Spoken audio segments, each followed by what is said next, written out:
बीते दशक में हमारी सरकार नॉर्थ ईस्ट को विकास के केंद्र में लाई है। हमें एक्ट ईस्ट के संकल्प पर एक्ट फास्ट की सोच के साथ काम कर रहे हैं। अभी कुछ दिन पहले ही दिल्ली में नॉर्थ ईस्ट इन्वेस्टमेंट समिट हुई।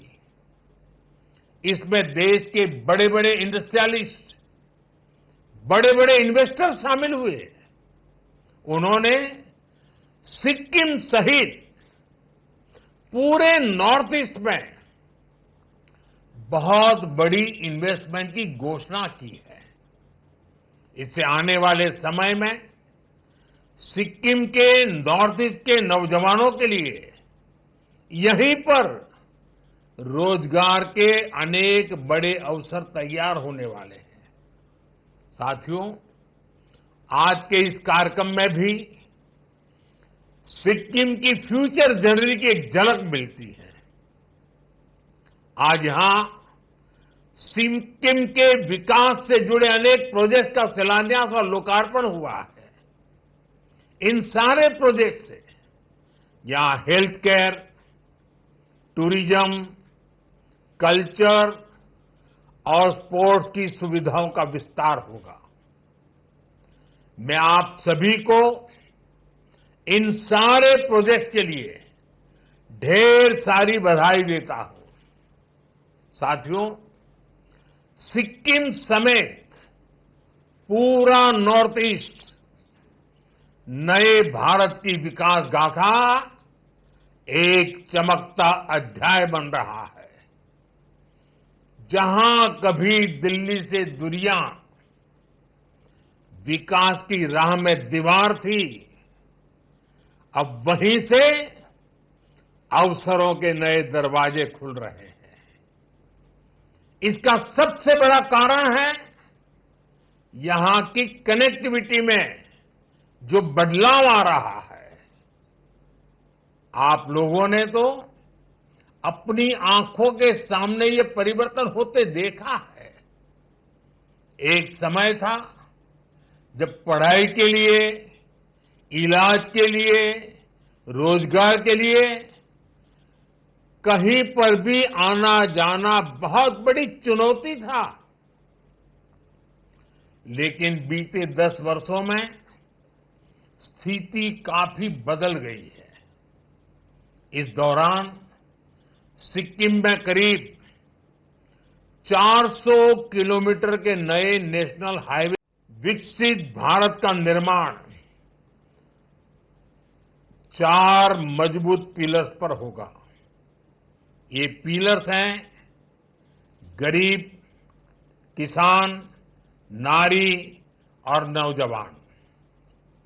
आज देश इन पिलर्स को लगातार मजबूत कर रहा है। आज के अवसर पर मैं सिक्किम के किसान भाई बहनों की खुली दिल से प्रशंसा करूंगा। आज देश खेती की जिस नई धारा की तरफ बढ़ रहा है, उसमें सिक्किम सबसे आगे है। सिक्किम से ऑर्गेनिक प्रोडक्ट्स का एक्सपोर्ट भी बढ़ रहा है। हाल में ही यहां की मशहूर डैले खुरसानी मिर्च ये पहली बार एक्सपोर्ट हुआ है। मार्च महीने में ही पहला कंसाइनमेंट विदेश पहुंच गया है। आने वाले समय में ऐसे अनेक उत्पाद यहां से विदेश निर्यात होंगे। राज्य सरकार के हर प्रयास के साथ केंद्र सरकार कंधे से कंधा मिलाकर चल रही है। साथियों, सिक्किम की ऑर्गेनिक बास्केट को और समृद्ध करने के लिए केंद्र सरकार ने एक और कदम उठाया है। यहां सोरेंग जिले में देश का पहला ऑर्गेनिक फिशरीज क्लस्टर बन रहा है। ये सिक्किम को देश और दुनिया में एक नई पहचान देगा। ऑर्गेनिक फार्मिंग के साथ साथ सिक्किम को ऑर्गेनिक फिशिंग के लिए भी जाना जाएगा।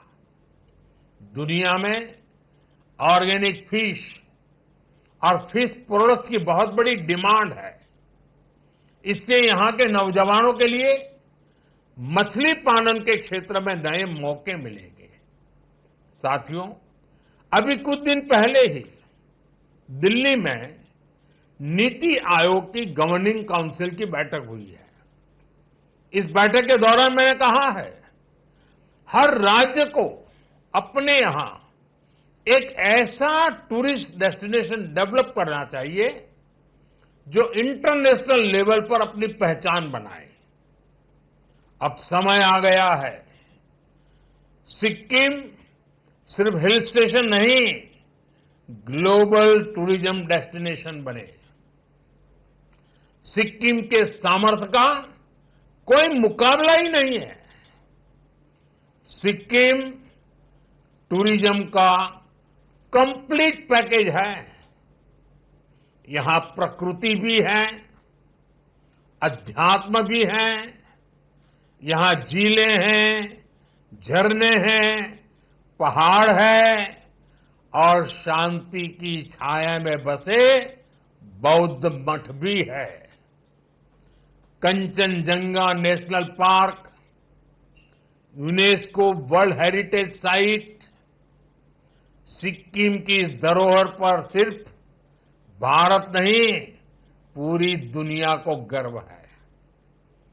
आज जब यहां नया स्काईवॉक बन रहा है, स्वर्ण जयंती प्रोजेक्ट का लोकार्पण हो रहा है, अटल जी की प्रतिमा का अनावरण किया जा रहा है, ये सभी प्रोजेक्ट सिक्किम की नई उड़ान के प्रतीक है। 50 साल पहले सिक्किम ने अपने लिए एक डेमोक्रेटिक फ्यूचर तय किया था। सिक्किम के लोगों का जनमन ज्योग्राफी के साथ ही भारत की आत्मा से जुड़ने का भी था। एक भरोसा था, जब सबकी आवाज सुनी जाएगी, सबके हक सुरक्षित होंगे, तो विकास के एक जैसे मौके मिलेंगे। आज मैं कह सकता हूं कि सिक्किम के एक एक परिवार का भरोसा लगातार मजबूत हुआ है और देश ने इसके परिणाम सिक्किम की प्रगति के रूप में देखे हैं। सिक्किम आज देश का गर्व है। इन 50 वर्षों में सिक्किम प्रकृति के साथ प्रगति का मॉडल बना, बायोडायवर्सिटी का बहुत बड़ा बगीचा बना, 100% ऑर्गेनिक स्टेट बना, कल्चर और हेरिटेज की समृद्धि का प्रतीक बनकर सामने आया। आज सिक्किम देश के उन राज्यों में है जहां प्रति व्यक्ति आय सबसे अधिक है। ये सारी उपलब्धियां सिक्किम के आप सभी साथियों के सामर्थ्य से हासिल हुई है। इन 50 वर्षों में सिक्किम से ऐसे अनेक सितारे निकले हैं जिन्होंने भारत का आसमान रोशन किया है।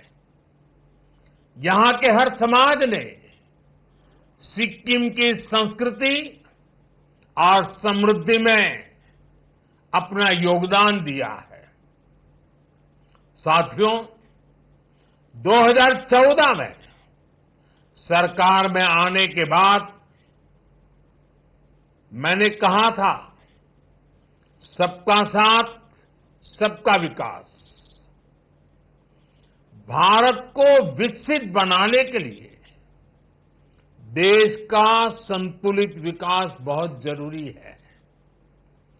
ऐसा नहीं होना चाहिए कि एक क्षेत्र तक तो विकास का लाभ पहुंचे और दूसरा पीछे ही छूटे।